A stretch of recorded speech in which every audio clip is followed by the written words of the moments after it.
That was signed for this particular parcel of land is collectively referred to as the Williams Treaties of 1923 and applies to lands east of Woodbine Abbey. I would also like to recognize the enduring presence of Aboriginal peoples on this land. Perfect. Thank you very much, Roy, and to our youth council. We have over 35 students who meet on a regular basis and talk about political issues and are engaged in the political process, so thank you to those who joined us tonight. And actually, this was putting this event tonight together, we were certainly helped by the youth council, and they've got questions for the panel as well.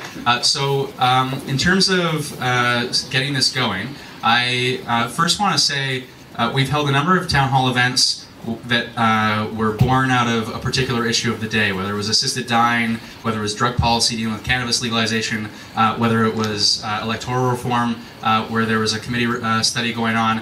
This issue came as a result of public feedback from constituents that there have been issues in the community, whether it's most recently we've had graffiti at the Lulu Lifeguard Station, we have had an enduring problem with a local newspaper that people are likely familiar with, and while we have had success in terms of stopping the delivery through Canada Post, there have been continued difficulties in terms of preventing that kind of speech to be circulated into mailboxes through private delivery where people do not want to receive it. And we're going to hear from someone in our community who has done a lot of work to fight that.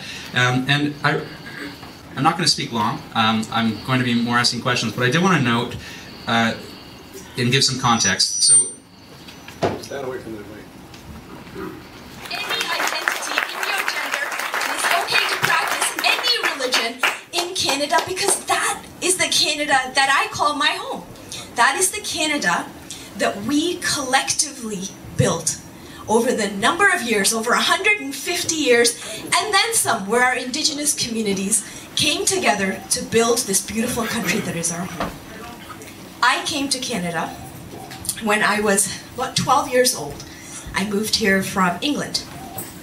And when I came to Canada, it, to this day, surprises me, it humbles me, that how can we, as such diverse groups of people, how can we practice different religions, hold different ideologies and different identities? How can we look different and yet, at the end of the day, still can be one of the most peaceful nations in the world?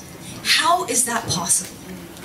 And something that I have discovered over these past number of years in my role as a member of parliament, in my role as a lawyer for municipal government at some point in my life, in my role as a student activist, trying to bring people together, bring communities together, what I have learned is that it's not easy.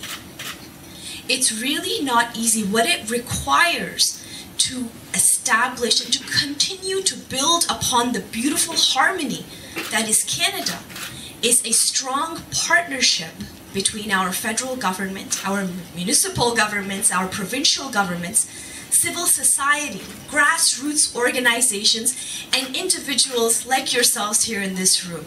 It takes that partnership for us to come together, keep those conversations going, and to really encourage one another and build upon our strengths together as a community, a Canadian community, a collective community that can be a mosaic, that can use our differences, our diversity to be our strength.